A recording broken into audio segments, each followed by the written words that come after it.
जय हिंद साथियों, मंथन करियर मेकर के यूट्यूब चैनल मंथन क्लासेस एमपी में आपका स्वागत है। तो देखिए भाई, हम हर संडे को किसी न किसी एग्ज़ाम के प्रीवियस ईयर के पेपर को हम सॉल्व करने वाले हैं। तो इस बार हमने भाई 2017 का पटवारी का प्रीवियस ईयर का हमने पेपर उठाया है यहाँ पर।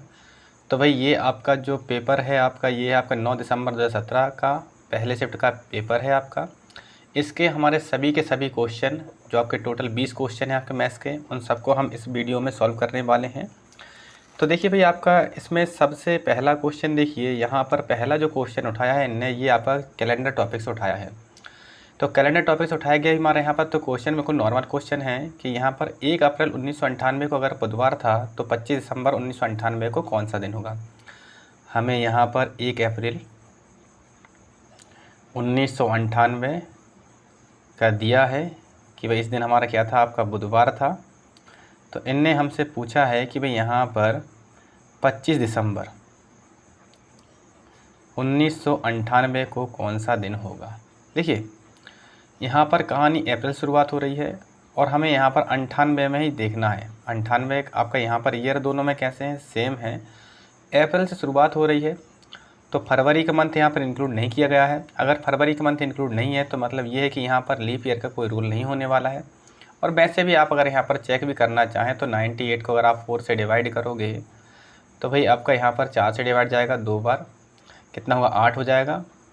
यहाँ पर कितना आएगा 1 आएगा। फिर देखिए अपना यहाँ पर 8 कैरी किया हमने तो 4 से भाग जाएगा 4 बार, कितना होगा 16 होगा।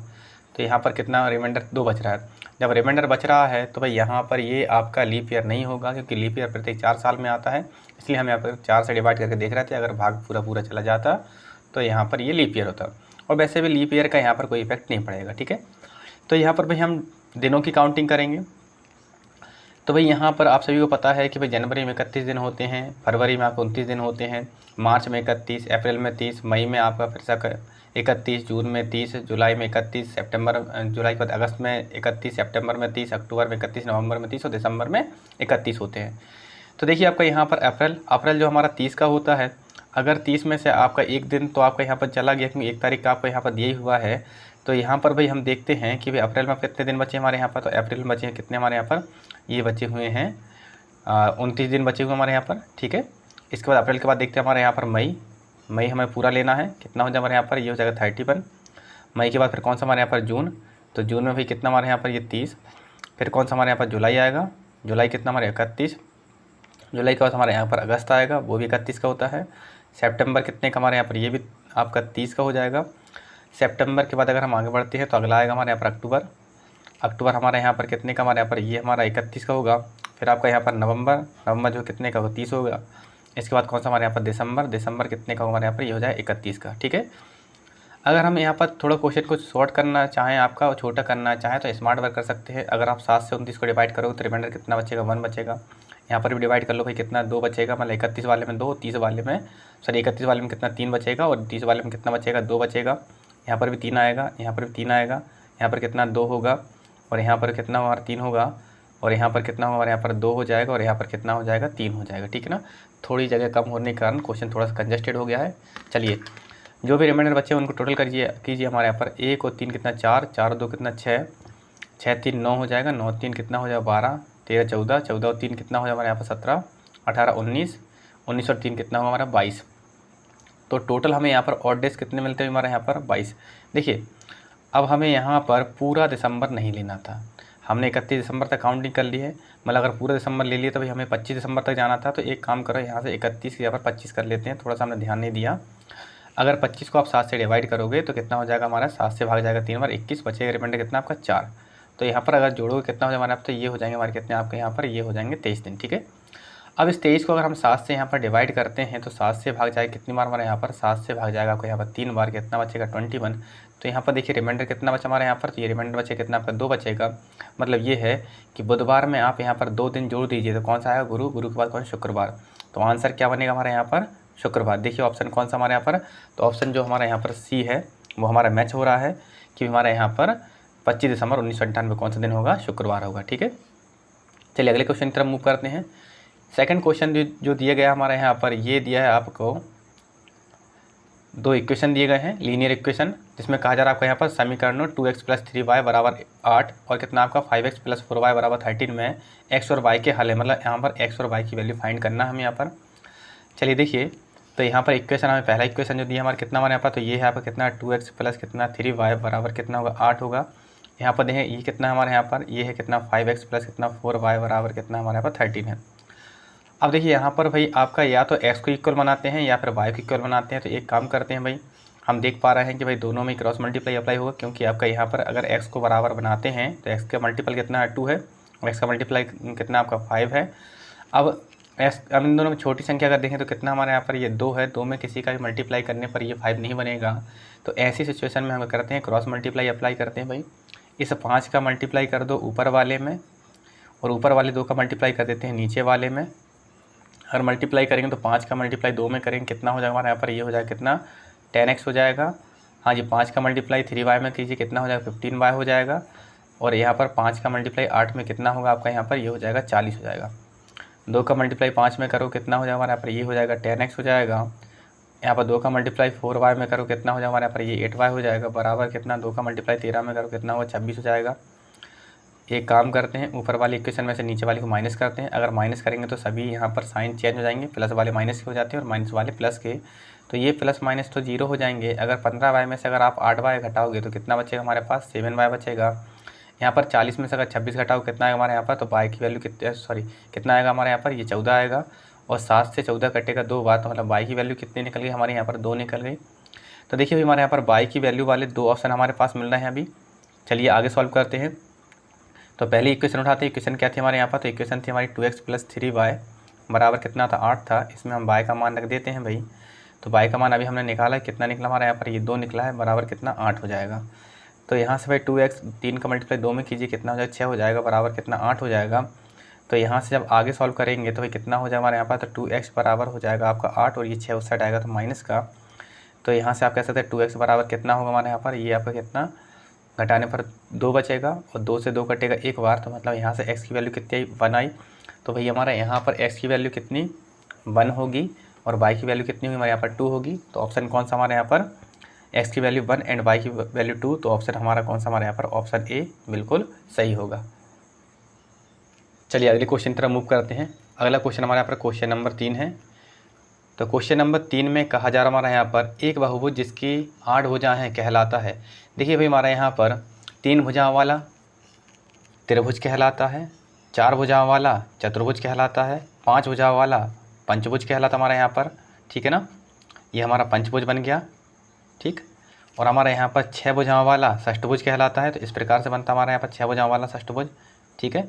और 7 भुजाओं वाला कहलाता हमारे यहाँ सप्तभुज, मतलब जिसमें 7 भुजाएं होती हैं। मान लीजिए हमने यहाँ पर ये बना देते हैं सप्तभुज आपका यहाँ पर, और हम थोड़ा सा यहाँ पर षष्ठभुज जैसे ले रहे हैं, लेकिन अभी हम यहाँ पर और आपका यहाँ पर मान लीजिए कुछ आपका थोड़ा सा आपका और आपका यहाँ पर इस प्रकार से मिलाइए। यहाँ पर से मान लीजिए आपका थोड़ा सा ब्रेक हुआ था, सप्तभुज बन गया।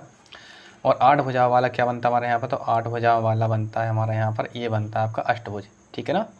7 भुजाओं वाले को सप्तभुज और 8 भुजाओं वाले को कहते हैं हमारे यहाँ पर, ये कहते हैं आपका अष्टभुज, ठीक है ना। तो 8 भुजा वाले क्या कहेंगे हम यहाँ पर, ये कहेंगे आपका यहाँ पर अष्टभुज। चलिए तो हमारा ऑप्शन ए बिल्कुल क्या होगा, सही होगा। इसके आगे बढ़ते हुए हमारे यहाँ पर अगला क्वेश्चन देखिए, क्वेश्चन नंबर है 4। सबसे छोटी संख्या ज्ञात करें जिससे कितना आपका 1575 को गुणा किया जाना चाहिए ताकि गुणनफल कितना हो, एक पूर्ण वर्ग प्राप्त हो। तो भाई हमें यहाँ पर एक पूर्ण वर्ग चाहिए। ऐसे सिचुएशन में हम क्या करते हैं कि जो भी नंबर है आपका उस नंबर के पहले हम फैक्टर करेंगे, मतलब कि गुणनखंड करेंगे। तो भाई यहाँ पर देखते हैं गुणनखंड में सबसे पहले भाग किससे जाएगा, हमारे यहाँ पर 3 से भाग चला जाएगा। तो 3 से भाग लगाते हैं, भाग जाएगा 3 से 5 बार 15, 3 से 2 बार 6 और 3 से 5 बार 15। क्या आपका 3 से फिर भाग जा रहा है आपका यहाँ पर, तो भाई देखिए आपका यहाँ पर 3 से फिर से भाग चला जाएगा। 3 से भाग जाएगा कितनी बार हमारा, 3 से भाग जाएगा एक बार, फिर बचा कितना आपका 2 22 हो जाएगा, 3 7 21 हो जाएगा, फिर 3 5 है 15। अब 3 से भाग नहीं जा रहा, 5 से भाग जाएगा। 5 से अगर भाग जाएगा कितना हमारा, 5 से भाग जाएगा 5 से 15 हो जाएगा और यहाँ पर 5 से जाएगा 5 बार, ठीक है। 5 से भाग गया था हमारे यहाँ पर 3 बार, ठीक है। अब यहाँ पर देखें आपका, अब फिर से 5 से भाग लगाते हैं भाई। 5 से भाग जाएगा कितनी बार आपका 7 बार जाएगा। अब 7 से अगर हम भाग लगाएंगे तो कितनी बार हमारे यहाँ पर 1 बार जाएगा। जब हम यहाँ पर जो भी गुणनखंड हुए उनको मल्टीप्लाई के रूप में लिखते हैं तो 3 × 3 5 इंटू 5 और यहाँ पर कितना आपका 7। तो यहाँ पर देख पा रहे हैं 3 का पेयर तो है, 5 का पेयर है, लेकिन कमी किसकी रह गई, हमारे यहाँ पर 7 कमी रह गई। अगर हम यहाँ पर 7 और इंक्लूड कर देते हैं तो क्या होगा, हमारे यहाँ पर ये पूर्ण वर्ग बन जाएगा, क्योंकि पेयर के रूप में चाहिए हमें। यहाँ पर पेयर एक पूर्ण वर्ग होता है। तो भाई यहाँ पर हम अगर इस संख्या को 7 से मल्टीप्लाई कर देते हैं तो हमारी जो संख्या कितनी 1575 एक पूर्ण वर्ग बन जाएगी। चलिए, तो आंसर क्लियर होगा, कितना होगा आपका 7। चलिए अगले क्वेश्चन तरफ मूव करते हैं। क्वेश्चन नंबर 5 देखिए। क्वेश्चन नंबर 5 में कहा जा रहा हमारे यहाँ पर, यदि 80 75 को 2 अंकीय संख्याओं के गुणनफल के रूप में लिखा जाता है तो इन संख्याओं का योगफल ज्ञात कीजिए। देखिए, आप लोग अगर मेरी पहले जो बेसिक कैलकुलेशन की वीडियो है उनको देखते हो तो उनमें मैंने आपको कुछ मल्टीप्लाई सिखाए थे, जिसमें मैंने आपको बताया था कि ऐसे नंबर जिनमें कितने का 10 का डिफरेंस हो और इकाई के अंक कितने हो, आपका यहाँ पर 5 हो, तो उनका मल्टीप्लाई करने पर यूनिट प्लेस पर हमेशा कितना 75 आता है। जैसे कि मैं आपको एग्जांपल देता हूँ, आपका 15 इंटू कितना करेंगे, हमारे यहाँ पर 25 करते हैं, ठीक है। तो भाई यहाँ पर इसमें मल्टीप्लाई का मेथड बताया था कि भाई देखो 10 का तो डिफरेंस होना चाहिए और यूनिट प्लेस पर दोनों में कितना 5 होना चाहिए। तो सबसे पहले तो 75 लिख लो, और यहाँ पर जो 2 है आपका, 2 में आपका प्लस 1 करो कितना हो जाएगा, 3 हो जाएगा। यहाँ पर 2 से अगला नंबर कौन है, 3, और 3 का मल्टीप्लाई 1 में कर दो कितना हो जाएगा, 375 हो जाएगा। तो इसी प्रकार ये नंबर ही बना होगा। तो जो 80 है आपका, 80 आपका किससे बना, हमारे यहाँ पर 8 यहाँ पर हो जाएगा, हमारे यहाँ पर 80 आपका जो बनेगा 8 इंटू 10 से बना है। किससे बना, हमारा 80 बना है आपका 8 इंटू 10 से, मतलब 10 से अगर 1 माइनस कर तो कितना आ जाएगा, 9 आ जाएगा। तो यहाँ पर 8 इंटू 9 रहा होगा, और आपको पता है यूनिट प्लेस पर कितना आपका 5 रहेगा, तो मतलब यहाँ पर 85 इंटू कितना होगा, हमारे यहाँ पर 95। तो यहाँ पर 80 75 यहाँ पर कह सकते हैं 8075 के अगर 2 संख्याओं के मल्टीप्लाई के रूप में व्यक्त करना चाहें तो ये कितना होगा, हमारे यहाँ पर 85 इंटू 95 होगा। अगर हम यहाँ पर 85 और कितना पर 95 को प्लस करते हैं तो कितना हो जाएगा, हमारा 180 हो जाएगा। तो हमारा ऑप्शन क्या होगा, हमारा ऑप्शन ए कितना 180 बिल्कुल सही होगा। तो क्लियर हो क्वेश्चन सभी को। अदरवाइज़ आप इसके फैक्टर करके देख सकते हो। फैक्टर करने के बाद देखना आप कि भाई आप दो के मल्टीपल्स के रूप में लिखोगे तो जो भी आपका ऑप्शन बनेगा वो सही हो जाएगा, ठीक है ना। मैंने यहाँ पर बेसिक कैलकुलेशन की जो आपकी वीडियोस थी उनमें सिखाया था कि भाई आपका 2 नंबर्स का मल्टीप्लाई, तो उन नंबर्स में मैंने सिखाया था अगर यूनिट प्लेस पर कितना 5 हो और नंबर कैसे हो, हमारे यहाँ पर 10 का डिफरेंस हो। जैसे एक और एग्जांपल लेते हैं, आपका यहाँ पर मान लीजिए कितना 45 और कितने का हमारे यहाँ पर 55 का मल्टीप्लाई करना है। तो यहाँ पर सबसे पहले 75 आप लिख ही दोगे। चलिए यहाँ पर भाई 5 से अगला अंक 6 का मल्टीप्लाई 4 में कितना हो जाएगा, हमारे पास 24। तो ये आपका इस प्रकार से आपका इनको भाई आपके नंबर्स बनते हैं। इनमें हमेशा कितना आखिरी में 75 आता है, तो यहाँ पर हम 75 को देखकर पहचान गए थे। चलिए आगे बढ़ते हैं क्वेश्चन नंबर 6 की तरफ। देखो क्वेश्चन नंबर 6 जो है आपका थोड़ा विचार करने वाला क्वेश्चन है। इसमें कहा जा रहा है आपका, अब्दुल एक 100 पृष्ठों वाली पुस्तक के 25 पृष्ठ पढ़ता है। अकबर ने उसी पुस्तक का कितना आपका 2/25 भाग पढ़ा, तो निम्न कथनों में से कौन सा कथन सत्य नहीं है। देखिए 100 पृष्ठों की पुस्तक थी, उसमें से भाई हमारा अब्दुल भाई हमारा यहाँ पर ये आपका अब्दुल हो गया, और दूसरा कौन है यहाँ पर अकबर है, ठीक है, ये हमारा अकबर हो जाएगा, ठीक है। अब्दुल ने जो है कितने पेज पढ़े आपके यहाँ पर 25 पृष्ठ पढ़े हैं। अकबर ने आपका जो पुस्तक है, पुस्तक 100 पेजों की है, उसके कितना फिर 2/5 भाग, 5 से अगर डिवाइड करोगे 100 कितने 20 बार कैंसिल आउट होगा, 20 का मल्टीप्लाई 2 में कर दो कितना हो जाएगा 40 हो जाएगा। तो भाई यहाँ पर अब्दुल ने 25 पेज पढ़े थे, अकबर ने कितने आपके यहाँ पर 40 पेज पढ़े हैं। तो पहला ऑप्शन है अब्दुल ने अकबर से आधा भाग पढ़ा, या फिर आपका अब्दुल ने अकबर से आधा पढ़ा। तो भाई अब्दुल ने अकबर से आधा नहीं पढ़ा। अगर अब्दुल ने 20 पेज पढ़े होते तो आधा पढ़ता। मतलब ये है कि पहला वाला स्टेटमेंट तो कैसा है, गलत है। तो इसमें यही पूछा है कौन सत्य नहीं है आपका, तो भाई पहला वाला क्या होगा, हमारे यहाँ पर सत्य नहीं होगा। दूसरा, अकबर ने अब्दुल से अधिक पढ़ा, तो बिल्कुल सही है आपका, अकबर ने 40 पेज पढ़े हैं जबकि अब्दुल ने 25 पेज पढ़े हैं। तीसरा ऑप्शन है हमारे यहाँ पर, हाँ जी, आपका तीसरा ऑप्शन है आपका, अकबर ने अब्दुल के 2 गुने से 10 पृष्ठ कम पढ़े। तो भाई आपका यहाँ पर अकबर ने अब्दुल के दोगुना, तो अगर आपका अब्दुल का दोगुना करोगे तो कितना होगा, 25 का दोगुना 50 हो जाएगा, और यहाँ पर ये कितना 40 है, तो दोनों में कितना आपका 10 पृष्ठों का अंतर है। मतलब आपका यहाँ पर अकबर ने अब्दुल के दोगुने से कितना हमारे यहाँ पर 10 पेज कम पढ़े हैं, बिल्कुल सही है। चलिए इसका तीसरा ऑप्शन चेक करते हैं, अब्दुल ने अकबर के आधे से 5 पृष्ठ अधिक पढ़े। तो भाई अगर हम अकबर का आधा कर देंगे तो कितना हो जाएगा, 20 हो जाएगा। तो भाई 20 से जो 25 से 5 ज़्यादा है, तो भाई अब्दुल ने अकबर के आधे से 5 पेज अधिक पढ़े, बिल्कुल सही है। तो इस प्रकार क्वेश्चन नंबर 6 का ऑप्शन कौन सा हमारा पहला वाला सही माना जाएगा, क्योंकि इसने ये पूछा था कि कौन सा एक गलत है, तो हमारा ऑप्शन ए गलत है। चलिए अगले क्वेश्चन तरफ मूव करते हैं। अगला क्वेश्चन हमारा क्वेश्चन नंबर 7। क्वेश्चन नंबर 7 में कहा जा रहा है 2 की कितनी घात 2 की घात 10 का आधा है।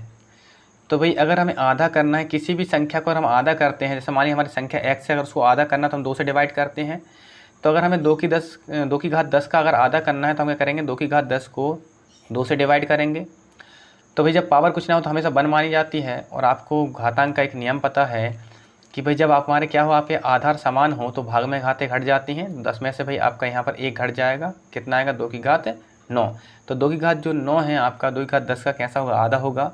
तो ऑप्शन ए बिल्कुल सही होगा।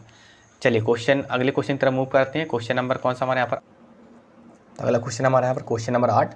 क्वेश्चन नंबर 8 में कहा जा रहा है हमारे यहाँ पर, यदि एक आयत का विकर्ण 65 सेंटीमीटर और एक भुजा 63 सेंटीमीटर लंबी है तो दूसरी भुजा की लंबाई क्या होगी। देखिए भाई यहाँ पर आयत के बारे में बात चल रही है, मतलब एक रेक्टेंगल है, रेक्टेंगल का हमें यहाँ पर डायगोनल दिया है। विकर्ण मतलब क्या होता है, डायगोनल कितना हमारे यहाँ पर 65 सेंटीमीटर है। और इसकी हमें यहाँ पर एक क्या दी है, हमारे यहाँ पर साइड दी है, मतलब एक भुजा दी है कितनी हमारे यहाँ पर, जो कितने हमारे यहाँ पर ये है 63 सेंटीमीटर है। तो हमें यहाँ पर बताना है कि भाई दूसरी जो भुजा है या फिर दूसरी साइड क्या होगी। तो ये क्वेश्चन आपका बेसिकली कहाँ से उठाया गया, आपका यहाँ पर ये आपका मेंसुरेशन से लिया गया है। मेंसुरेशन में भी आपका यहाँ पे ये 2D का क्वेश्चन है। तो भाई यहाँ पर देखते हैं, तो भाई इसको कैसे सॉल्व करेंगे। तो हम यहाँ पर भाई एक आयत लेते हैं, हमारा आयत हमने माना कि आयत क्या हमारा यहाँ पर, तो ये हमारा एक आयत है। आयत को हम नाम देते हैं, हमारा आयत है ABCD। तो ये हमारा आयत हो जाएगा ABCD। इसमें कोई एक विकर्ण लेते हैं हमारा यहाँ पर, देखो विकर्ण एक AC भी होगा, एक DB भी होगा। तो एक काम करते हैं, हम विकर्ण यहाँ पर DB लेते हैं भाई। अब विकर्ण DB, विकर्ण की लंबाई हमें यहाँ पर कितनी दी गई है, 65 सेंटीमीटर दी गई है, और एक भुजा दी गई। तो हमने माना कि भुजा हमारी कितनी है, आपकी नीचे वाली भुजा कितनी 63 सेंटीमीटर है। तो हमें दूसरी भुजा मतलब BC की वैल्यू निकालनी है। तो BC की वैल्यू हम क्या मानते हैं, यहाँ पर x मानते हैं। देखिए विकर्ण का जो हमारा यहाँ पर भुजा के बीच मतलब दो संलग्न भुजाओं के बीच जो कोण रहता है वो हमेशा 90 डिग्री होता है। तो ये हमारा ये क्या बनेगा, यहाँ पर समकोण बनेगा। समकोण बनने के कारण अगर हम यहाँ पर देखें तो यहाँ पर एक त्रिभुज बन गया, कौन सा का BCD। तो यहाँ पर त्रिभुज कौन सा हमारे यहाँ पर BCD एक समकोण त्रिभुज हो जाएगा। और समकोण त्रिभुज में अगर हम समकोण त्रिभुज की प्रॉपर्टी अप्लाई करते हैं तो कर्ण का वर्ग अन्य दो भुजाओं के वर्गों के योग के बराबर होता है। मतलब ये है कि हाइपोटेनियस का स्क्वायर बेस का स्क्वायर प्लस कितना आपका परपेंडिकुलर का स्क्वायर होता है। ठीक है, तो यहाँ पर भाई आपका क्या हो जाएगा हमारे यहाँ पर, तो ये हो जाएगा आपका BD का स्क्वायर बराबर हो जाएगा हमारा कितना आपका BC का स्क्वायर प्लस कितना हो जाएगा हमारे यहाँ पर, ये हो जाएगा आपका यहाँ पर DC का स्क्वायर। ठीक है, तो यहाँ पर भाई BD का स्क्वायर कितना हमारे यहाँ पर, ये हो जाएगा 65 का स्क्वायर हो जाएगा। और यहाँ पर BC का स्क्वायर, तो BC का स्क्वायर कितना हमारे यहाँ पर, BC तो x है तो x का स्क्वायर हो जाएगा। और यहाँ पर प्लस हाँ जी DC का स्क्वायर, तो DC कितना हमारे यहाँ पर, ये 63 है तो 63 का स्क्वायर हो जाएगा। देखो जब आपका इकाई के स्थान पर 5 होता है तो ऐसे में जब स्क्वायर निकालते तो भाई 5 का हम यहाँ पर 25 लिख देते हैं। मैंने आपका स्क्वायर वाली जो आपकी वीडियो है उनमें बताया हुआ है। 6 से अगला अंक कितना हो, 7 होगा। तो 7 में आपका 6 का मल्टीप्लाई कर दो कितना 42। तो भाई 65 का स्क्वायर तो कितना हो जाएगा 42 25 हो जाएगा। मैंने square root cube and cube root की पूरी वीडियो अपलोड की हुई है, तो आप वहाँ से जाकर देख सकते हैं कि स्क्वायर की आपकी मेथड्स क्या होती हैं। ठीक है ना, तो शॉर्ट मेथड्स आप वहाँ से देख सकते हैं। ठीक है ना, तो ये आपका जहाँ पर इकाई के स्थान पर 5 दिया हो तो ऐसे अंक को अगर हमें स्क्वायर निकालना है तो यहाँ पर भाई 5 का स्क्वायर कर देते हैं 25। और जो आपका दहाई का अंक रहता है मतलब आपका यहाँ पर 10th डिजिट जो रहती है उसमें हम अगला डिजिट लेते हैं। तो 6 का अगला अंक 7 होगा और 6 का मल्टीप्लाई 7 में करो कितना बन जाएगा 42 बन जाएगा। बराबर कितना हमारे यहाँ पर x स्क्वायर है, हाँ जी यहाँ पर कितना 63। तो भाई 63 का स्क्वायर करेंगे तो देखिए हमारे यहाँ पर हमने एक और मेथड बताई थी जिसमें आपका स्क्वायर निकालने के लिए हमने यहाँ पर भाई देखो कुछ नंबर ऐसे थे कि जिसमें आपका एक यूनिट प्लेस पर 5 आता था, कुछ 50 के पास वाले थे, कुछ 100 के पास वाले थे, कुछ हमारे 1 वाली चीज़ थी। इस टाइप से मैंने काफ़ी मेथड बताई थी। उसमें आपका एक कॉमन मेथड बताई थी जो आपका सभी के लिए अप्लाई होती थी। तो वो मेथड अगर हम इस पर अप्लाई करेंगे तो यूनिट प्लेस पर इकाई के स्थान पर कितना 3 है तो 3 का स्क्वायर कीजिए 9, तो 2 अंकों में लिखेंगे 0 9। और 6 का स्क्वायर कितना 36, तो ये भी 2 अंकों में कितना हो 36 हो गया। अब देखो यहाँ पर 6 का मल्टीप्लाई करते हैं 3 में 18 और 18 का मल्टीप्लाई कर दो 2 में कितना हो जाएगा 36। सीधा आप यहाँ पर 36 ऐड कर दीजिए। ठीक है ना, 3 का स्क्वायर 2 अंकों में 0 9, 6 का स्क्वायर कितना 36। अब यहाँ पर देखिए 6 का मल्टीप्लाई 3 में 18, 18 का मल्टीप्लाई 2 में 36। ये मत सोचना पावर है पावर मल्टीप्लाई क्यों कर रही है, ये हमारी ट्रिक है शॉर्ट में निकाल लेगी। ठीक है ना, तो यहाँ पर 6 का मल्टीप्लाई 3 में 18, 18 2 36 जोड़ने पर ये 9 हो जाएगा, ये 6 हो जाएगा, ये 9 हो जाएगा। यहाँ पर कितना होगा हमारे यहाँ पर, ये 3 हो जाएगा। तो यहाँ पर कितना होगा हमारे यहाँ पर, ये हो जाएगा 3969। तो यहाँ से जो हमारे एक्स स्क्वायर की वैल्यू निकलेगी कितनी होगी हमारे यहाँ पर 4225 में से क्या माइनस हो जाएगा, ये हमारा कितना 3969 हम यहाँ पर माइनस कर देंगे। माइनस करेंगे तो भाई यहाँ पर कितना आएगा, ये माइनस करने पर आ जाएगा 256 आ जाएगा, बराबर कितना एक्स स्क्वायर हो जाएगा। तो फाइनली हमारे यहाँ से एक्स की जो वैल्यू निकली कितनी निकली हमारे यहाँ पर, रूट में स्क्वायर साइड ट्रांसफर करेंगे तो भाई 256 पर क्या आ जाएगा, रूट आ जाएगा।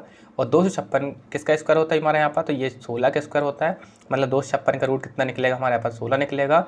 तो जो हमारी भुजा होगी, तीसरी भुजा या फिर सॉरी दूसरी जो भुजा होगी वो कितनी होगी हमारे यहाँ पर, 16 सेंटीमीटर होगी। तो यहाँ पर ऑप्शन सी में दिया गया हमारे यहाँ पर कि भाई 16 सेंटीमीटर, ऑप्शन सी। तो आंसर कितना हो जाए हमारे यहाँ पर, ऑप्शन सी होगा। क्लियर सभी को। चलिए अगले क्वेश्चन तरफ बढ़ते हैं। क्वेश्चन नंबर 9 है। 9 में कहा जा रहा हमारे यहाँ पर औसत निकालिए। आपको पता है कि भाई यहाँ पर औसत बराबर क्या होता है आपका, औसत बराबर होता है आपका सभी आंकड़ों का योग, सभी आंकड़ों का योग बटे होता है कुल आंकड़े, कुल आंकड़े या कुल आंकड़ों की संख्या, है ना। आप इंग्लिश में कह सकते हैं एवरेज बराबर होता है आपका सम ऑफ ऑल डेटा अपॉन में नंबर ऑफ डेटा। तो यहाँ से जो हमारा औसत निकलेगा भाई, तो औसत कितना हो जाएगा हमारे यहाँ पर, तो ये हो जाएगा भाई यहाँ पर 17 है, प्लस कितना आपका 21, प्लस कितना आपका 27, प्लस कितना होगा 18 हो जाएगा। इसके बाद कितना हमारे यहाँ पर ये है 17 है। टोटल कितना आपका 1 2 3 4 और 5, 5 आंकड़े हैं, मतलब 5 संख्या है। तो 5 से हम यहाँ पर डिवाइड कर देंगे भाई, जोड़ते हैं। 17 और 21 कितना हो जाएगा हमारे यहाँ पर, तो ये हो जाएगा 38। 38 में अगर हम 7 ऐड करते हैं तो कितना हो जाएगा हमारे यहाँ पर, ये हो जाएगा 45, मतलब कितना हो जाएगा 20, 65। और इसके बाद हमारा यहाँ पर कितना होगा आपका, चलिए यहाँ पर 18 और 17 भी कितने होते हैं, 35 होते हैं। मतलब ये हो जाएगा हमारा कितना 100 हो जाएगा। तो ऊपर वाले जो नंबर्स हैं आपका उनको ऐड करने पर कितना हो रहा है, 100 हो रहा है। ठीक है ना, फिर से चेक कर सकते हैं। 7 और 8 15, 15 और 7 कितना हो जाएगा 22, 23 और 7 कितना हो जाएगा हमारे यहाँ पर 30, 30 है कितना 0, कैरी कितना किया हमने 3, 3 और 1 4, 5 6 7 8 9 10। ठीक है, बटे में कितना 5 है, 5 से अगर हम 100 को डिवाइड करेंगे तो कितना आएगा हमारे यहाँ पर 20 आ जाएगा। ठीक है, तो यहाँ पर भाई जो हमारा आंसर होगा कितना होगा हमारे यहाँ पर, आंसर होगा 20। ठीक है, तो ऑप्शन डी बिल्कुल सही होगा। चलिए अगले क्वेश्चन की तरफ मूव करते हैं। अगला जो क्वेश्चन है हमारा ये है क्वेश्चन नंबर 10 है। क्वेश्चन नंबर 10 में कहा जा रहा है आपका दिए गए समीकरण का मूल्यांकन करें। हमें एक इक्वेशन दिए गए, इसका हमें सॉल्व करना है और एक्स की वैल्यू निकालना है। ठीक है, देखिए हमारा यहाँ पर दिया है भाई, रूट में कितना है आपका 625 है, ठीक, और बटे में कितना हमारे यहाँ पर 125 है, बराबर कितना हो जाएगा हमारे यहाँ पर एक्स अपॉन में कितना हो जाएगा, रूट में 5 हो जाएगा। ठीक है, 125 से 625 जो हमारे यहाँ पर ये 5 टाइप कैंसिल आउट होगा, मतलब ऊपर क्या बचा, केवल रूट 5 बचा है, बटे में कट गया हमारा तो 1 होगा, और बराबर कितना होगा एक्स अपॉन में कितना हो जाएगा, रूट 5 हो जाएगा। तो इस रूट 5 का मल्टीप्लाई रूट 5 में तो कितना होगा, रूट 5 इंटू कितना हो जाएगा, रूट 5 बराबर कितना एक्स हो जाएगा। जब रूट 5 का मल्टीप्लाई रूट 5 में हो तो कितना निकलेगा, 5 बाहर आ जाएगा। तो एक्स की वैल्यू कितनी, 5। तो भाई देखते हैं ऑप्शन कौन सा, ऑप्शन ए बिल्कुल सही होगा। चलिए आगे बढ़ते हैं, क्वेश्चन नंबर 11 की तरफ मूव करते हैं। तो क्वेश्चन नंबर 11 में कहा जा रहा है आपका यहाँ पर धनात्मक पूर्णांक एक्स वाई और जेड आपका, इसके बाद कहा जा रहा है हमारे यहाँ पर एक्स इंटू वाई बराबर कितना 14, वाई इंटू जेड बराबर 10 और जेड इंटू एक्स बराबर 35 को संतुष्ट करते हैं। तो x plus y plus z का हमें मान ज्ञात करना है। तो हमें इसके लिए एक्स की वैल्यू निकालनी पड़ेगी, वाई की वैल्यू निकालनी पड़ेगी और जेड की वैल्यू निकालनी पड़ेगी। मैं एक काम करता हूँ आपका यहाँ पर, देखो हमें यहाँ पर क्या दिया आपका, यहाँ पर एक्स इंटू वाई बराबर कितना 14 दिया है, और आपका यहाँ पर वाई इंटू जेड बराबर कितना आपका यहाँ पर 10 दिया है, और जेड इंटू एक्स बराबर कितना दिया है हमारे यहाँ पर, ये 35 दिया है। इन सब का मल्टीप्लाई कर लेते भाई आपका यहाँ पर x into y, y into z, और हमने कर लिया आपका जेड इंटू एक्स। मैंने सभी का मल्टीप्लाई यहाँ पर कर दिया। ठीक है, बराबर हो जाएगा 14 जेड इंटू कितना आपका एक्स है ना, 14 इंटू कितना होगा 10 हो जाएगा, इंटू कितना करेंगे हम यहाँ पर 35 करेंगे। देखो एक्स का मल्टीप्लाई एक्स में होगा तो कितना हो जाएगा यहाँ पर, तो ये हो जाएगा कितना आपका एक्स स्क्वायर हो जाएगा, वाई का मल्टीप्लाई वाई में कितना वाई स्क्वायर हो जाएगा, जेड का मल्टीप्लाई जेड में जेड स्क्वायर हो जाएगा, और यहाँ पर ये कितना रहेगा 14 इंटू कितना 10 इंटू कितना आपका 35। ठीक है, तो आप यहाँ पर कह सकते हैं x into y into z, तो इसको हम होल पावर के रूप में लिख सकते हैं, मतलब होल स्क्वायर के रूप में लिख सकते हैं। तो ये हो जाएगा कितना हो जाएगा हमारे यहाँ पर, ये 14 इंटू कितना 10 हो जाएगा, इंटू कितना हो जाएगा 35 हो जाएगा। तो यहाँ से अगर हम देखते हैं थोड़ा आगे सॉल्व करते हैं, तो x into y into z की जो वैल्यू बनेगी, क्या बनेगी हमारे यहाँ पर, तो ये जो होगी हमारे यहाँ पर भाई, यहाँ पर इन सबको रूट में ले लेते हैं। तो रूट में कितना हो जाएगा 14 इंटू कितना 10 इंटू कितना हो जाएगा हमारे यहाँ पर 35 हो जाएगा। जिससे अगर हम आगे सॉल्व करते हैं, मैंने यहाँ पर थोड़ी जगह निकाली है, देखिए आपका यहाँ पर, तो यहाँ से भाई हमारे x into y into z बराबर कितना हो जाएगा। देखो 14 को हम लिख सकते हैं 2 इंटू 7 लिख सकते हैं, 10 को लिख सकते हैं आपका 2 इंटू 5 और 35 को लिख सकते हैं हम 5 इंटू 7। ठीक है, देखो एक तो 5 का पेयर बन गया, तो मैं सबसे पहले 5 निकाल ही लेता हूँ आपका यहाँ पर। इसके बाद देखें आपका यहाँ पर दूसरा आपका यहाँ पर भाई 7 से 7 का पेयर बनेगा, तो 7 ही निकल आएगा। और यहाँ पर देखिए 2 से 2 का पेयर ही बन गया है, तो कितना आपका 2 भी निकल आएगा। तो यहाँ से भाई हमारा x into y into z की वैल्यू आई कितनी हमारी 5 इंटू 7 इंटू 2। अब देखिए हमें यहाँ पर x की वैल्यू निकालनी है, तो x की वैल्यू हम कैसे निकाल लेंगे भाई, एक काम करते हैं, यहाँ पर x y z को किससे डिवाइड करते हैं, आपका यहाँ पर y इंटू जेड से डिवाइड कर देते हैं। तो कितना हो जाएगा आपका यहाँ पर 10 और सॉरी कितना आपका यहाँ पर ऊपर वैल्यू कितनी है हमारे यहाँ पर, ये होगा आपका 5 इंटू 7 इंटू कितना 2 हो जाएगा। चलिए इसके बाद आपका यहाँ पर इसकी वैल्यू कितनी थी 10 थी, तो 5 से आपका 10 कैंसिल आउट होगा 2 टाइम और 2 से आपका ये 2 कैंसिल आउट हो जाएगा, बाय जेड से बाय जेड कट जाएंगे। तो यहाँ से जो x की वैल्यू निकली कितनी निकली हमारे यहाँ पर 7 निकली। ठीक है, इसी प्रकार अगर हम क्या करते हैं आपका कि x बाय जेड को किससे डिवाइड कर देते हैं, अगर हमें y की वैल्यू निकालनी है तो x बाय जेड को भाई डिवाइड करेंगे किससे, हम डिवाइड करेंगे हमारे यहाँ पर z इंटू एक्स से। तो भाई यहाँ पर कितना हो जाएगा, तो यहाँ पर y की जो वैल्यू होगी ये हो जाएगी कितनी हमारे यहाँ पर, तो ये हो जाएगा हमारे यहाँ पर x into y into z upon में कितना कर दो आप यहाँ पर x इंटू जेड, मतलब x बाय जेड की वैल्यू कितनी हमारे यहाँ पर 5 इंटू 7 इंटू कितना हमारे यहाँ पर 2 हो जाएगा, बटे में कितना 35। तो 5 से 7 टाइम कैंसिल आउट, 7 से 7 कैंसिल आउट हो जाएगा, तो कितना निकला हमारा फाइनली आपके इसकी वैल्यू आ गई कितनी 2 आ गई। ठीक है, इसके बाद देखिए हमारा यहाँ पर जेड की वैल्यू निकालनी है, तो जेड बराबर क्या बनेगा, जेड बराबर हो जाएगा एक्स वाई जेड अपॉन में कितना हो जाएगा हमारे यहाँ पर x इंटू वाई से डिवाइड कर देते हैं, तो z बचेगा। तो यहाँ पर 5 इंटू कितना 7 इंटू कितना 2, इसको x इंटू वाई कितना हमारा यहाँ पर, हाँ जी x इंटू वाई की वैल्यू कितनी है आपकी 14, तो 14 से डिवाइड करते हैं, तो 2 इंटू 7 14, तो 14 कैंसिल आउट कितना आएगा 5 आएगा। तो भाई देखिए हमारा यहाँ पर यहाँ से हमने x की वैल्यू जो निकाली कितनी निकली 7 निकली, y की वैल्यू कितनी निकली भाई हमारे यहाँ पर 2 निकली है, और जो z की वैल्यू निकल कर आई कितने निकली हमारे यहाँ पर 5 निकली है। तो हमें निकालना है x plus y plus z निकालना है। x की वैल्यू कितनी 7, y की वैल्यू 2, z की वैल्यू कितनी 5, अगर हम जोड़ देंगे कितना होगा हमारे यहाँ पर 7 2 9 और 5 कितना हो जाएगा हमारे यहाँ पर 14। तो ऑप्शन सी बिल्कुल सही होगा। क्लियर सभी को, थोड़ा सा क्वेश्चन लंबा हो गया, समझाने के लिए मुझे ज़्यादा स्टेप लेनी पड़ गई हैं, बाकी आप चाहते तो शॉर्ट में यही कर सकते थे कि आप देखने से समझ जाते कि भाई यहीं से पेयरिंग ब्रेक हो जाती, तो आप सीधा एक्स बाय जेड की वैल्यू बना लेते और यहाँ से आपका एक्स बाय से अगर डिवाइड कर दे तो जेड की वैल्यू निकल जाती। जैसे आप बाय जेड से डिवाइड करते तो क्या निकल जाता हमारे यहाँ पर एक्स निकल जाता, और जैसे आप जेड एक्स से डिवाइड करते क्या निकल जाता हमारे यहाँ पर ये बाई की वैल्यू निकल जाती है, और सभी को आप सीधा जोड़ सकते थे। ठीक है ना, समझाने के लिए थोड़ा सा करना पड़ा। चलिए तो अगले क्वेश्चन तरफ मूव करते हैं। भाई क्वेश्चन नंबर कौन सा हमारे यहाँ पर 12 है। 12 में कहा जा रहा है आपका यहाँ पर लुप्त संख्या x निकालिए। ठीक है, हमें यहाँ पर लुप्त संख्या x निकालना है। तो देखिए हमारे यहाँ पर 2 और x का एक पेयर है, 3 और 12 का एक पेयर है, और 6 और कितना आपका 24 का एक पेयर है। मतलब एक थोड़ा सीरीज जैसा पैटर्न चल रहा है आपका यहाँ पर देखिए 3 में अगर हम 4 का मल्टीप्लाई करेंगे तो कितना बनेगा, ये हमारा 12 बन जाएगा। 6 में अगर हम 4 का मल्टीप्लाई करते हैं तो कितना बन जाएगा हमारे यहाँ पर 24 बन जाएगा। इसी प्रकार अगर हम 2 में 4 का मल्टीप्लाई करेंगे तो कितना बनेगा 8 बनेगा। तो भाई यहाँ पर देखिए ऑप्शन कौन सा, तो ऑप्शन बी में हमें यहाँ पर आंसर 8 गिवन है, जो कि बिल्कुल सही होगा। चलिए अगले क्वेश्चन तरफ मूव करते हैं। तो अगला क्वेश्चन हमारा यहाँ पर क्वेश्चन नंबर 13 है, जिसमें कहा जा रहा है आपका यहाँ पर एक पति और पत्नी की औसत आयु कितनी 7 वर्ष पहले 27 वर्ष थी जब उनका विवाह हुआ था। तो भाई यहाँ पर 7 साल पहले का दिया है। चलो पूरा क्वेश्चन पहले पढ़ते हैं। हम यहाँ पर 7 ईयर पहले का दिया है, ठीक है ना। पहला क्वेश्चन पर पढ़ लेते हैं। अब पति पत्नी और उनके पुत्र की औसत आयु कितनी 24 पर है। अभी पुत्र की आयु क्या है हमें ये बता रहा है। देखो 7 साल पहले हस्बैंड और वाइफ की जो एज थी आपके यहाँ पर एवरेज कितना आपका 27 है। तो दो व्यक्ति दो का मल्टीप्लाई कर दीजिए कितना हो जाएगा, तो दोनों की आयु का सम कितना था 54 था। अगर हम यहाँ से भाई वर्तमान में आना चाहें, मतलब प्रेजेंट में आना चाहें, तो भाई आपका दोनों की ही एज में कितना आपका यहाँ पर कितना आपका 7 + 7 करना पड़ेगा। मतलब यहाँ पर अगर हम 14 ऐड कर देते हैं तो कितना हो जाएगा यहाँ पर ये 8 हो जाएगा 68।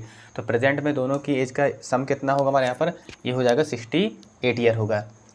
अब प्रेजेंट में इनने एक कंडीशन और दी है कि भाई हस्बैंड वाइफ और उनका सन, इन सब की एज, आपकी एवरेज एज कितनी है? अभी 24 ईयर है। तो 3 व्यक्ति हैं, 3 का मल्टीप्लाई कर देते हैं। तो मल्टीप्लाई अगर हम करेंगे तो कितना हो जाएगा हमारे यहाँ पर? 72 हो जाएगा। तो भाई अब देखिए हमें यहाँ पर किसकी, अभी पुत्र की आयु क्या है ये निकालना है। तो भाई हमें यहाँ पर पुत्र की आयु याद करनी है, मतलब सन की एज फाइंड करनी है। तो अगर हम हस्बैंड, वाइफ और सन की एज में से हस्बैंड और वाइफ की प्रेजेंट एज माइनस कर देते हैं, तो भाई यहाँ पर देखिए आपका तीनों की एज कितनी है? 72 है। उसमें से आपका हस्बैंड और वाइफ की एज कितनी हमारे यहाँ पर? तो ये आपकी 68 है। माइनस करने पर कितना बचेगा? 4 बचेगा। तो भाई पुत्र की वर्तमान आयु कितनी है? 4 वर्ष। तो भाई हमारा यहाँ पर ऑप्शन में नहीं दिया गया है आपका। तो भाई हमारा आंसर कितना बनेगा आपका यहाँ पर? ये बनेगा 4 वर्ष, ठीक है ना। तो ऑप्शन कौन सा टिक करेंगे हम यहाँ पर? None of these. चलिए अगले क्वेश्चन की तरफ मूव करते हैं। अगला क्वेश्चन हमारे यहाँ पर क्वेश्चन नंबर 14 देखिए हमारा ये वाला जो क्वेश्चन है आपका रेलगाड़ी वाले क्वेश्चन से उठाया गया है आपका। इससे पहला वाला क्वेश्चन किस में से था हमारे यहाँ पर? ये था आपका एज में से लिया गया था। तो अगला जो क्वेश्चन हमारे यहाँ पर ये है आपका रेलगाड़ी से। तो रेलगाड़ी से क्वेश्चन हमारे यहाँ पर, एक 300 मीटर लंबी रेलगाड़ी 0.4 मिनट में एक खंभे को पार करती है। तो 450 मीटर लंबे पुल को पार करने के लिए है मिनट में कितना समय लेगी? देखिए समय हमें मिनट में बताना है। यहाँ पर भाई रेलगाड़ी की आपकी लंबाई दी गई है और आपका एक खंभे को जब पार करती है तो वैसे भी हम खंभे की लंबाई क्या मानते हैं? 0 मानते हैं, क्योंकि ये लंबाई नगण्य होती है।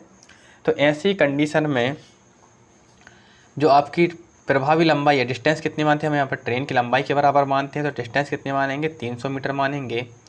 और यहाँ पर जो आपका समय है, समय कितना हमारा यहाँ पर? तो ये हो जाएगा कितना? ये होगा हमारा 0.4 मिनट, ठीक है। अब देखिए हमारा यहाँ पर आंसर मिनट में ही देना है। तो एक काम करते हैं, हमारा यहाँ पर पहले तो इसको सेकंड में कन्वर्ट कर देते हैं भाई। तो 0.4 में अगर हम 60 का मल्टीप्लाई कर देंगे तो कितना हो जाए हमारे यहाँ पर? तो ये हो जाए कितना हमारे यहाँ पर? 24 सेकंड। कितना बनेगा हमारे यहाँ पर? ये 24 सेकंड बनेगा, क्योंकि हमारा 1 मिनट में 60 सेकंड होते हैं, इसलिए हमने 60 का यहाँ पर मल्टीप्लाई किया हुआ है, ठीक है। यहाँ से अगर हम स्पीड निकालना चाहें ट्रेन की तो कितना होगा हमारे यहाँ पर? ये आपका हो जाता है, स्पीड का फॉर्मूला जो बनता है हमारे यहाँ पर ये होता है आपका डिस्टेंस अपॉन में क्या होता है? टाइम होता है। डिस्टेंस कितनी हमारे यहाँ पर? 300 मीटर है और टाइम कितना आपका यहाँ पर? 24 सेकंड है। 6 से कटेगा 4 बार, 6 से कटे कितनी बार? 5, मतलब कितना? 50 आ जाएगा। 2 से कटेगा 2 बार, 2 से कितनी बार हमारे यहाँ पर? ये कटेगा आपका 25 टाइम। तो यहाँ से भाई कितना? 25 अपॉन में 2 मीटर पर सेकंड क्या होगी? रेलगाड़ी की चाल होगी। अब इनने पूछा है कि भाई एक आपका यहाँ पर क्या है? एक पुल। तो भाई पुल की लंबाई कितनी है आपकी? पुल की लंबाई कितनी? 450 मीटर। तो भाई यहाँ से कह सकते हैं हम कि भाई प्रभावी लंबाई या फिर हम कह सकते हैं आपका यहाँ पर प्रभावी डिस्टेंस। तो भाई यहाँ पर प्रभावी डिस्टेंस कितनी बन जाएगी? ट्रेन की लंबाई प्लस कितना हो जाएगा हमारे यहाँ पर? पुल की लंबाई के बराबर हो जाएगी, जो कितनी हो जाएगी हमारे यहाँ पर? ये हो जाएगी 750। और हमारे यहाँ पर स्पीड कितनी है आपके यहाँ पर? 25 अपॉन में 2 इससे आपका चलती है ट्रेन आपकी यहाँ पर। तो यहाँ पर हमें बताना टाइम कितना लगेगा। तो टाइम बराबर होता है आपका यहाँ पर डिस्टेंस अपॉन में स्पीड। तो भाई यहाँ पर डिस्टेंस कितनी है आपकी? 750 मीटर की है। स्पीड कितनी है आपका? 25/2 सेकेंड। देखिए यहाँ पर भाई अगर थोड़ा आगे सॉल्व करते हैं कितना हो जाएगा? 750। चलिए यहाँ पर भाई बटे में कितना? 25 रहेगा और बटे का जो 2 है वो पलट कर ऊपर पहुँच जाएगा। 25 से कटेगा हमारे यहाँ पर ये 3 बार, कितना निकलेगा हमारे यहाँ पर? 30 × 2। तो टाइम जो निकला हमारा कितना निकला आपका यहाँ पर? 60, मतलब कितना आपका? 60 सेकंड निकला। बराबर कितना होता है हमारे यहाँ पर? 1 मिनट के बराबर होता है। इसलिए हमारा आंसर क्या हो जाएगा? ऑप्शन सी 1 मिनट बिल्कुल सही होगा। चलिए अगले क्वेश्चन की तरफ मूव करते हैं। अगला क्वेश्चन हमारा यहाँ पर क्वेश्चन नंबर 15, जिसमें कहा जा रहा हमारे यहाँ पर 5, 10, 15 और 20 श्रेणी में 15वां पद ज्ञात करना है। तो ये जो क्वेश्चन है हमारा यहाँ पर, ये क्वेश्चन है आपका यहाँ पर समांतर श्रेणी या फिर कह सकते हैं आपका अर्थमेटिक सीरीज का क्वेश्चन है, ठीक है। जिसे हमें यहाँ पर फॉर्मूला कौन सा अप्लाई होगा? nth टर्म वाला फॉर्मूला जो होता है हमारे पर tn बराबर होता है आपका a + n - 1 × d। a जो क्या होता है हमारा पहली टर्म होती है, तो पहली टर्म कितना हो जाएगा? 5 हो जाएगा। तो यहाँ से भाई a की वैल्यू कितनी? 5। कौन से हमें 15 टर्म फाइंड करनी है, तो n की वैल्यू कितनी हो जाएगी? 15 हो जाएगी। भाई डिफरेंस कितने का चल रहा? तो यहाँ पर 5 का, यहाँ पर भी कितने? 5 का। तो डिफरेंस कितने का? तो डिफरेंस चल रहा हमारे यहाँ पर 5 का, ठीक है। अगर हम फॉर्मूला अप्लाई कर देते हैं तो भाई यहाँ पर 15 टर्म जो हो जाएगी, a की वैल्यू कितनी? 5 हो जाएगी, प्लस n की वैल्यू कितनी हुई? 15 - 1 और d की वैल्यू कितनी हुई हमारे यहाँ पर? डिफरेंस चल रहा कितने का? 5 का, ठीक है। तो ये 5 हो जाएगा। हाँ, 15 में से अगर 1 माइनस करो कितना आएगा? 14 आएगा। 14 × 5, तो यहाँ पर भाई कितना होगा? 5 और मल्टीप्लाई करने पर कितना हो जाएगा हमारे यहाँ पर ये 70 हो जाएगा। तो ऐड करने पर कितना हो जाएगा 75 हो जाएगा। तो यहाँ पर भाई 15वां पद कौन सा होगा हमारे यहाँ पर, ये 75 हो जाएगा। ऑप्शन बी बिल्कुल सही होगा।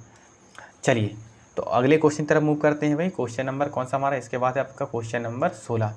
देखो क्वेश्चन नंबर 16 फिर से रिपीट किया है इनने आपका एज वाले चैप्टर से, ठीक है ना। तो यहाँ पर भाई आपका क्वेश्चन नंबर 16 है, इसमें कहा जा रहा है कुणाल और गणेश की वर्तमान आयु के बीच का अनुपात कितना हमारे यहाँ पर क्रमशः 3:5 है। यदि अब से 4 वर्षों के बाद कुणाल गणेश से 12 वर्ष छोटा होगा तो कुणाल की वर्तमान आयु क्या है, हमें ये बताना है। देखो यहाँ पर भाई कुणाल और गणेश की जो है आपका वर्तमान आयु का रेशो तो दिया है, कितना दिया हमारे यहाँ पर, तो यहाँ पर कितना आपका यहाँ पर 3:5 है। एक काम करते हैं हम रेशो हटाते हैं, कोई वेरिएबल लेना पड़ेगा, हमने वेरिएबल लिया r, यहाँ पर ये कितना हो जाएगा 5r हो जाएगा। अब इनने कहा है 4 वर्षों के बाद कुणाल गणेश से 12 वर्ष छोटा होगा। देखो छोटा होना या फिर बड़ा होना मतलब एज में डिफरेंस, तो आयु में अंतर होगा। जो अंतर अभी है वही अंतर कब होगा हमारे यहाँ पर आपका 4 साल बाद होगा, वही अंतर 8 साल बाद होगा, वही अंतर 10 साल बाद होगा, और वही अंतर आपका जब भी आप अंतर देखोगे तो अंतर हमेशा कितना मिलेगा, समान मिलेगा। तो जो एज में डिफरेंस रहता है हमेशा कैसा रहता है आपका यहाँ पर समान रहता है। तो ये आपका भाई 4 वर्ष बाद भी कितना रहेगा, 12 वर्ष का रहेगा, और वर्तमान में भी कितना रहेगा हमारे यहाँ पर, ये आपका वर्तमान में भी कितना रहेगा आपका 12 वर्ष का रहेगा।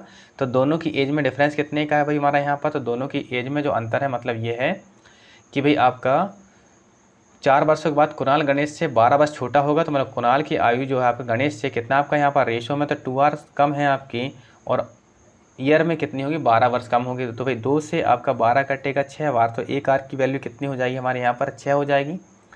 तो पूछा है वर्तमान में कुणाल कितने वर्ष का होगा, तो भाई यहाँ पर वर्तमान में अगर हम कुणाल की आयु निकालना चाहें तो यहाँ पर कुणाल की जो आयु हो जाएगी कितनी होगी हमारे यहाँ पर, तो कुणाल की वर्तमान आयु है कितनी, यहाँ पर है कितनी आपके यहाँ पर 3r है ना। तो ये हो जाएगा 3r, तो यहाँ पर 3 इंटू कितना r की वैल्यू 6 मल्टीप्लाई कर देते कितना आ जाएगा 30। तो भाई हमारे यहाँ पर 18 होगा, कितना हमारे यहाँ पर 18 है, यहाँ पर 6 का मल्टीप्लाई करना था, ठीक है। तो यहाँ पर कितना हो जाए हमारे यहाँ पर, तो ये हो जाए कितना आपका 18 वर्ष, ठीक है ना। तो भाई हमारा यहाँ पर कुणाल की जो वर्तमान आयु है कितनी हो जाएगी हमारे यहाँ पर, ये हो जाएगी 18 वर्ष, ठीक है। चलिए आगे बढ़ते हैं, अगले क्वेश्चन तरफ मूव करते हैं। क्वेश्चन नंबर कौन सा, इसके बाद आपका यहाँ पर 17 दिया जा रहा है हमारे यहाँ पर।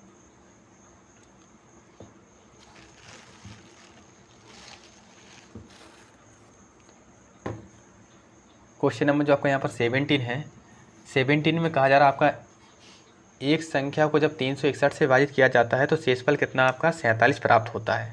यदि इस संख्या को 19 से भाग दिया जाए तो शेषफल क्या प्राप्त होगा। माना कि संख्या हमारी n थी जिसको आपने कितना 361 से डिवाइड किया है, तो रिमाइंडर कितना मिला हमारे यहाँ पर, ये मिला है 47। अगर इसी नंबर को कितने से डिवाइड करते हो आप, यहाँ पर 19 से डिवाइड करते हो तो रिमाइंडर क्या मिलेगा, हमें यहाँ पर ये निकालना है। देखो जब भी ऐसे क्वेश्चन आते हैं तो ये क्वेश्चन हमेशा किसके होते हैं, शेषफल प्रमेय में या फिर रिमाइंडर थ्योरम के होते हैं, जिसकी वीडियो भी आपके यहाँ पर अपलोड हुआ है, ठीक है। और बाकी ऑफलाइन बैचेस में तो ये सब मैंने पढ़ाया हुआ है। तो देखिए भाई जब ऐसी सिचुएशन होती है तो भाई हम जिस नंबर से पहले भाग दे रहे थे, पहले किससे हम 361 से भाग दे रहे थे, इस 361 को ही जिससे अब भाग लगाना है पहले उससे डिवाइड करके देखते हैं। तो क्या 19 से 361 में भाग जाएगा, तो बिल्कुल जाएगा, क्योंकि 361 आपका 19 का ही स्क्वायर होता है। जैसे देख लीजिए 19 से भाई हमारा यहाँ पर 36 को भाग दिया तो एक बार भाग जाएगा, हमने यहाँ पर 19 माइनस किया भाई हमारा यहाँ पर कितना आएगा हमारे यहाँ पर, तो ये आएगा 7 आएगा, और यहाँ पर कितना 1, तो 171। 19 से फिर आपका 171 में अगर भाग लाओगे तो 19 नंबर कितना होता है 171, तो भाग यहाँ पर पूरा चला गया, तो यहाँ पर 19 बार भाग जा रहा है। जब आपका पूरा विभाजित होता है तो ऐसे ही कंडीशन में हम दूसरा वाला रिमाइंडर फाइंड कर सकते हैं, अदरवाइज़ हम यहाँ पर रिमाइंडर फाइंड नहीं कर सकते क्योंकि आपके आंसर यहाँ पर डिफरेंट बनते हैं। चलिए तो यहाँ पर भाई आपका 19 से आपका 61 पूरा डिविजिबल है, तो ऐसी स्थिति में अगर हमें रिमाइंडर निकालना है तो जो आपका रिमाइंडर है उसी को हम दोबारा से डिवाइड कर देते हैं। 19 से अगर हम कितना 47 को भाग लगाएंगे तो कितना हमारे यहाँ पर 19 से भाग जाएगा 2 बार, कितना हो जाएगा 38। अगर हमारे यहाँ पर 7 में से 8 माइनस नहीं हो रहा तो 1 कैरी करेंगे 17 में से अगर 8 माइनस करेंगे तो कितना आएगा 9 आएगा। तो अब रिमाइंडर कितना आएगा हमारे यहाँ पर, तो भाई आपका 19 से डिवाइड करने पर उसी संख्या को हमारा रिमाइंडर कितना बचेगा, 9 बचेगा। क्लियर सभी को, आशा करता हूँ सभी क्वेश्चन समझ आ रहे होंगे, ठीक है ना। चलिए आगे बढ़ते हैं अगले क्वेश्चन की ओर। अगला जो क्वेश्चन है क्वेश्चन नंबर 18 है।